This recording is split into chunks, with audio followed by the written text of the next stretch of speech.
मैं हूं आशुतोष और आप देख रहे हैं सत्यहिंदी.com।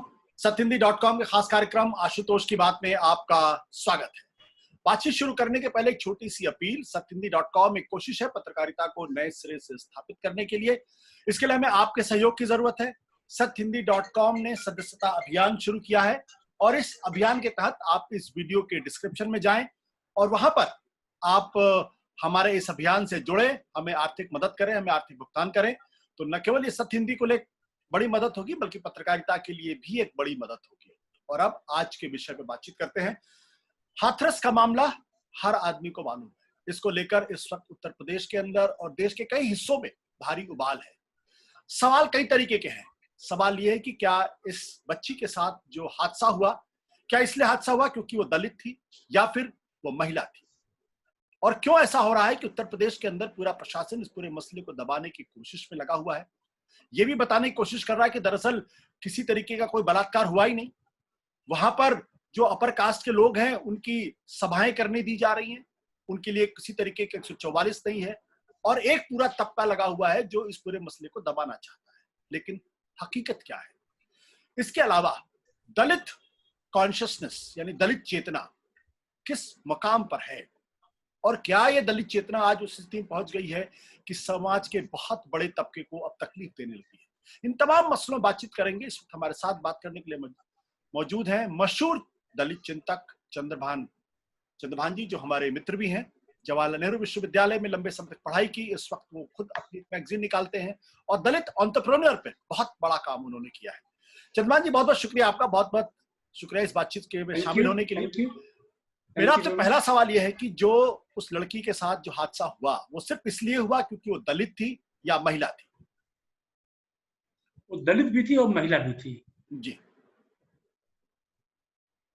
आप उसको किस संदर्भ में देखना चाहें, किस संदर्भ में आप देखना चाहते हैं? देखिए, हाथरस की घटना कोई आइसोलेशन में नहीं है। अभी बलरामपुर में कुछ उससे मिलती जुलती घटना हुई थी, लखीमपुर खीरी में हुई थी और देश के तमाम, आजमगढ़ में हुई है अभी एक घटना। तमाम हिस्सों में, देश के तमाम हिस्सों में घटनाएं घट रही हैं। अगर आप नेशनल क्राइम रिकॉर्ड ब्यूरो के डेटा की एनालिसिस करें तो जैसे जैसे हम आगे बढ़ रहे हैं, देश आगे बढ़ रहा है, तो दलितों पर सीरियस असॉल्ट, मर्डर और रेप की घटनाएं बढ़ती जा रही हैं। और रेप में भी सिंपल रेप नहीं, रेप पहले भी होते थे। हम जब बचपन में अपना याद करें अतीत, तो रेप हो गया, वह एक अत्याचार था दलित महिला के साथ। अब रेप होने के बाद महिला के तमाम अंगों पर भी हमले हो रहे हैं जी। तो यह किस तरह का एक मात्र रेप नहीं है, बल्कि लगता है ऐसा कोई ऐसा गुस्सा है जो दशकों से किसी के मन में पनप रहा है और वो उसका एक एक्सप्रेशन हो रहा है। पहले दलितों को ह्यूमिलिएट करते थे लोग। हम अगर 70s की बात करें जी, एक छड़ी से पूरे दलित मोहल्ले पर अपर कास्ट कंट्रोल कर लेता था। अब उसे बंदूक उठानी पड़ रही है। तो आशुतोष जी, हम लोग तो सोचते हैं, चिंतन करते हैं, व्याख्या करते हैं। जो हमारा जो सोचना है कि जिस प्रपोर्शन में दलित समाज की प्रगति हुई है, उसी प्रपोर्शन में दलित समाज पर हमले बढ़ते जा रहे हैं। इसका कारण आप क्या समझते हैं? क्या जो सामाजिक संरचना है वो एक कारण है या स्थानीय स्तर पर एक तरीके का विरोध दूसरी तरफ से हो रहा है? हम आपको इसको इस तरह से कहना चाहेंगे। हम लॉकडाउन के 4 महीने पहले हम और हमारे एक दोस्त डी श्याम बाबू हैं, स्कॉलर हैं, सीपीआर में सीनियर फेलो हैं, आजमगढ़ के गांव में गए थे। हम कोई और रिसर्च पर गए थे, लेकिन हमें एक नौजवान अपर कास्ट का नौजवान का एक लड़का दिखाई दे दिया। उससे हम बात करने लगे। तो हमने ऐसे पूछा कि बेटा, तुम्हारे गांव में आम की बाग थी? बोले हाँ, हमारे गांव में 3 की आम की बाग थी। मैंने कहा आपके पास आम की बाग थी? हाँ, हमारे पास भी आम के बाग थे, हमारे पास 150 पेड़ थे। तो हमने कहा कि आपको ये पता है कि आपके घर पर कौन कौन लोग हलवाई करते थे? हाँ, फलाना करते थे, फलाना करते थे, फलाना करते थे। फिर हम लोग सोचते रहे, फिर हमारे दोस्त ने कहा कि श्याम बाबू जी ने कि चलिए इसी की उम्र का एक लड़का दलित बस्ती से ढूंढते हैं, उसका क्या सोचना है। तो दलित बस्ती में हम गए तो एक लड़का मिल गया, उससे एक क्लास सीनियर। तो उससे पूछा हमने कि बेटा आपके गांव में आम की बागें थी? या नहीं, हमने तो कभी नहीं देखा है। आपके पिताजी किस जमींदार के पास हलवा आते हैं? हमारे पिताजी कहने काम करते थे। तो फिर इसके बाद जब हम दिल्ली वापस आए तब इस पर हम चिंतन करने लगे कि दलित उसी उम्र के 1 आध साल का फर्क होगा, एक दलित बच्चे को ये नहीं मालूम कि इस गांव में आम की बागें थी, उसे यह भी नहीं मालूम कि उसके ग्रैंडफादर किस जमींदार के यहाँ काम करते थे।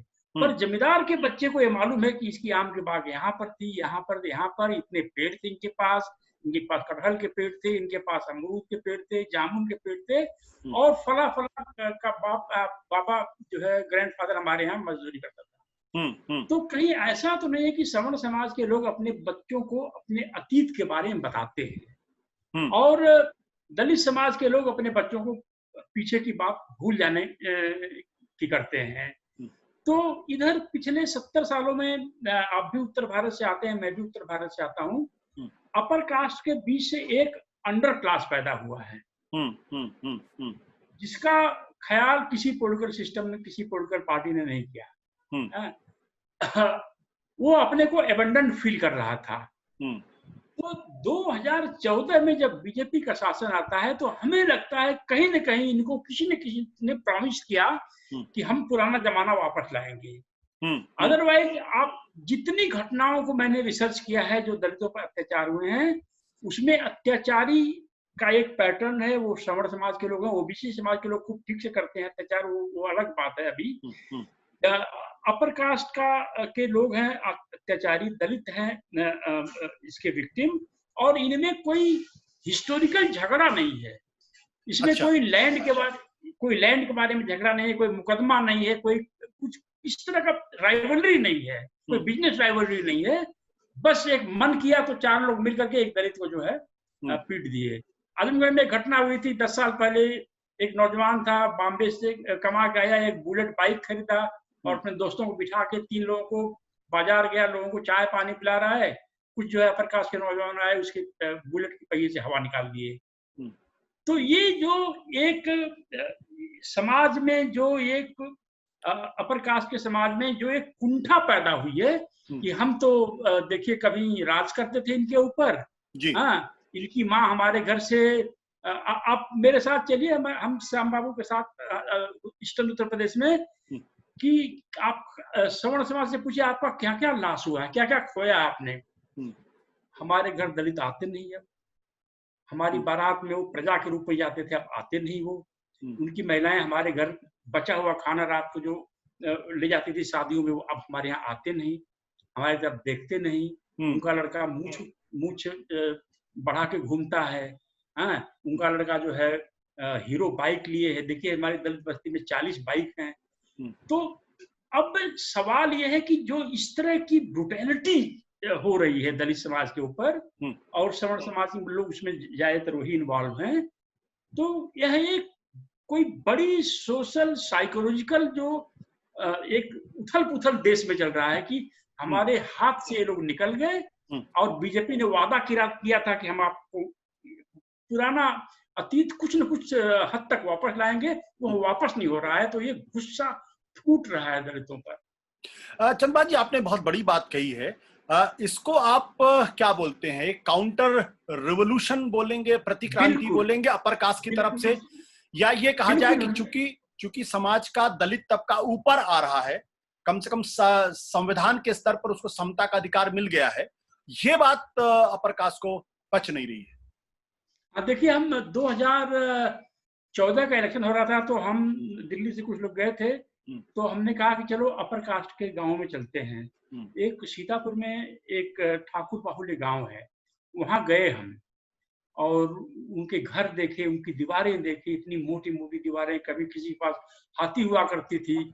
तो हमने कुछ नौजवान थे, हमने कहा कि आप लोगों का फ्यूचर क्या है? तो किसी ने कहा कि पिछले 15 सालों से इस गांव में कोई ठाकुर नौजवान पुलिस में या किसी भी तरह की नौकरी में भर्ती नहीं हो पाया। अच्छा, 15 साल तो से। 15 साल से हमने कहा कि आप क्या करेंगे, क्या फ्यूचर क्या है? बोले हम आतंकवादी बन जाएंगे। अच्छा। तो हम दिल्ली में वापस आने के बाद अपने लाइफ में, और मैं समझता हूँ पहला लेख नवभारत टाइम्स में हमने लिखा जिसमें ठाकुरों के पक्ष में हमने बात रखी कि यह समाज बर्बादी की तरफ जा रहा है जो गांव में रह गया है, और सरकारों को कुछ करना चाहिए। इसी तरह से हमने नोटबंदी के दौरान बनिया समाज के समर्थन में लेख लिखा था। तो बहुत सारे हमारे दलित समाज के लोग भी नाराज हो गए थे कि आप ठाकुरों का इस तरह समर्थन कर रहे हैं। हमने कहा कि नेल्सन मंडेला ने जब वो जेल से बाहर आया और राष्ट्रपति बन गए तो उन्होंने कहा अतीत भूल जाओ, आगे मिलो, सब लोग आगे मिल करके आगे बढ़े। तो इसलिए हमने ठाकुर समाज के दर्द को हमने वहां नवभारत टाइम्स में व्यक्त किया। तो अब ये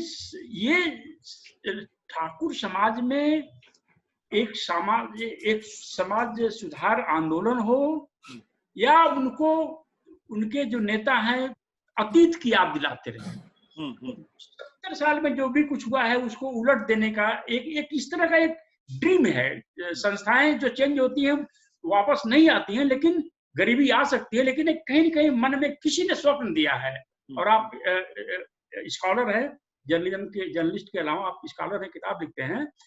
ये किसने आश्वासन दिया होगा अपर कास्ट को कि हम सिस्टम को रिवर्स करेंगे? आपको लगता है कि ये जो हिंदुत्व का जो सपना है, हिंदू राष्ट्र का सपना है, ये वो सपना है जिसने उनको ये सोच पैदा कर दी है कि उनके पुराने दिन वापस आ सकते हैं?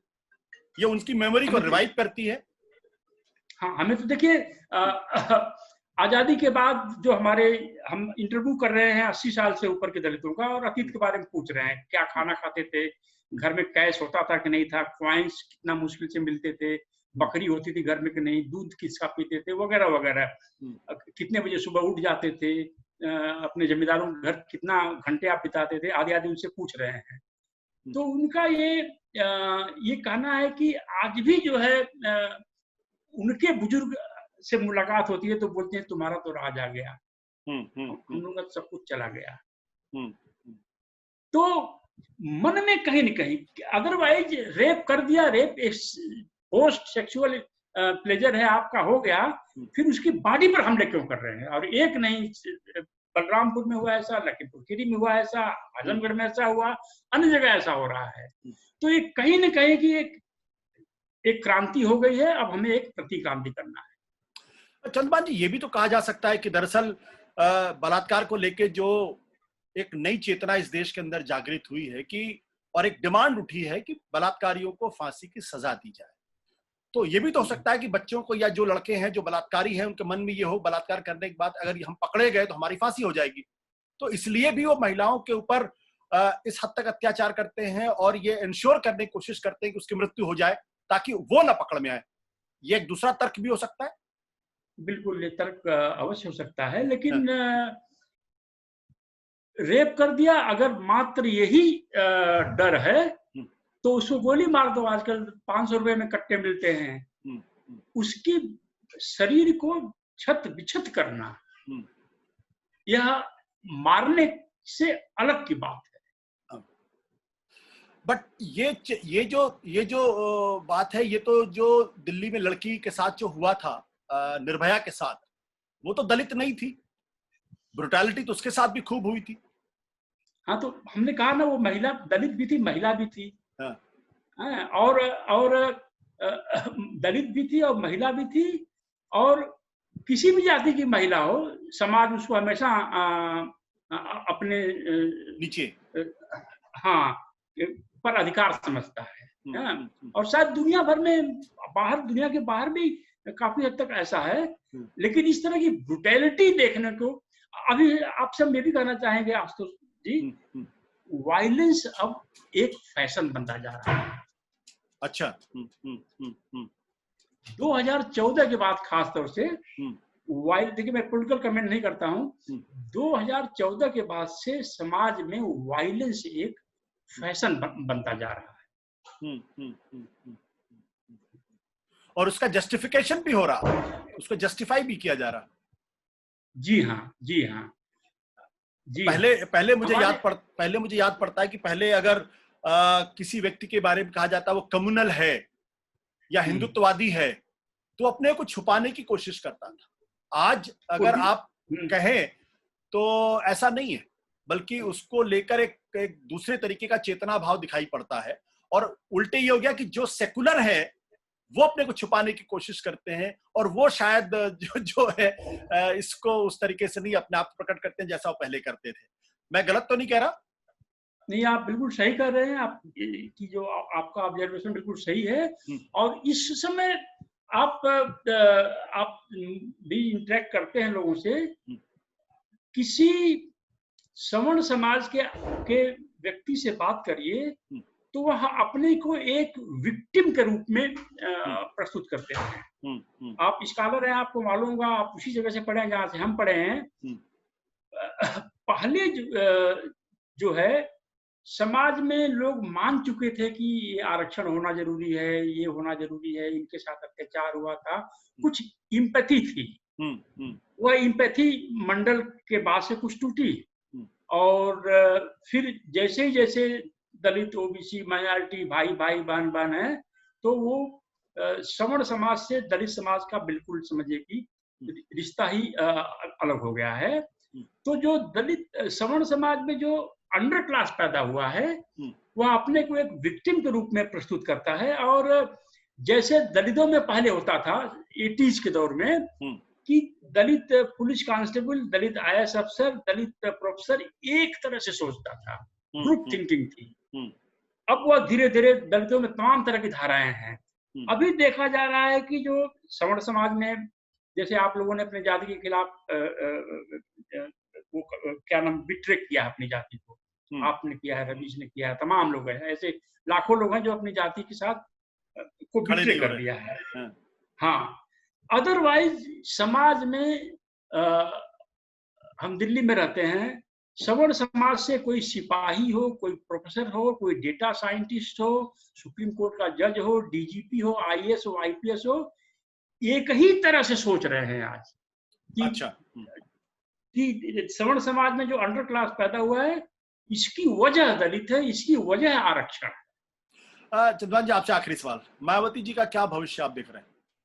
दलितों की सबसे बड़ी नेता तो मायावती जी का भविष्य जो है, अभी तो एवरेस्ट की चढ़ाई कर ली है उन्होंने। और हमारे एक दोस्त नेपाल में रहते हैं, उन्होंने कहा कि एवरेस्ट की चढ़ाई करने के बाद और कोई सीढ़ी नहीं है ऊपर जाने की, नीचे ही आना है। अब उस पर अभी चढ़ाई कर रहा है चंद्रशेखर रावण। अब देखिए क्या होता है। क्या लगता है आपको चंद्रशेखर रावण का? I think he is a future leader of Dalit. हमने देखा है उसकी सोच देखिए ना। आप सहारनपुर जाइए, हम आपको वहाँ के कांटेक्ट दे देंगे।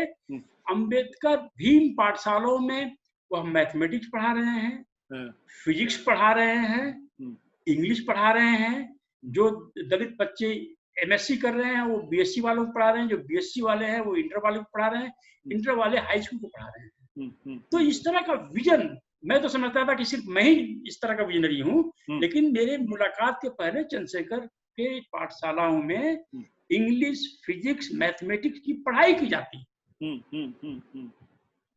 पता नहीं चंद्रशेखर ने या उसकी पार्टी के लोगों ने इसको कभी मार्केट नहीं किया कि हम ये भी काम करते हैं। उनको यही जाना जाता है कि वो अत्याचार जहाँ होगा वहां पहुंच जाएंगे। न किसी ने और जानने की कोशिश की, और ना इन्होंने बताने की कोशिश की कि भैया हम जो खाली समय में, हम जो रेगुलर काम हमारा है वो दलित गांवों में भीम पाठशाला खोल करके उनको हम बोल रहे हैं इंग्लिश पर अधिकार जमाओ, मैथमेटिक्स पर अधिकार जमाओ, फिजिक्स पर अधिकार जमाओ, और उसको हम पढ़ा रहे हैं बगैर कोई फी लिए। तो इस तरह का विजन का लीडर है तो उसमें आगे जाने की तो सारी संभावना है उसमें। क्या दलित और मुस्लिम के बीच में कोई अलायंस हो सकता है सामाजिक स्तर पर? क्योंकि दोनों ही आज की तारीख में अपने आप को पीड़ित और विक्टिम महसूस करते हैं। विक्टिम तो अपर कास्ट भी महसूस कर रहा है। जहां तक मुझे मालूम है 1970 के पास चले जाइए तो दलितों का जो स्वाभाविक जो दोस्त है, न अपर कास्ट है, न ओबीसी है, न मुस्लिम है। अगर चंद्रशेखर रावण के साथ चमार समाज खड़ा हो जाता है तो अपनी सेफ्टी के लिए मुस्लिम समाज आएगा और बाकी समाज से लोकसभा विधानसभा में इलेक्शन जीतने वाले लोग भी आ जाएंगे अनकंडीशनली। दलित का कोई नेचुरल एलाई नहीं है, कोई नेचुरल एलाई नहीं है। क्या यही कारण है कि पासवान जी कभी जेडीयू के साथ रहते हैं, कभी बीजेपी के साथ रहते हैं, कभी वो कांग्रेस के साथ चले जाते हैं? कोई सरकार नहीं होती जिसमें वो मंत्री ना बने हो। पासवान जी जो वो ऐसा टैबलेट है जिसकी एक्सपायरी डेट निकल गई। अच्छा, एक्सपायरी डेट निकल। चले चंद्रभान जी, बहुत बहुत शुक्रिया आपसे बातचीत करने के लिए। ये बातचीत एक मित्र से बातचीत थी और एक इंटेलेक्चुअल से बातचीत थी, एक विजनरी से बातचीत थी। बहुत बहुत शुक्रिया, धन्यवाद। Thank you sir, thank you. सत्य हिंदी के और वीडियोस को देखने के लिए हमारे YouTube चैनल को सब्सक्राइब करें और सीधे नोटिफिकेशन पाने के लिए बेल आइकन दबाएं।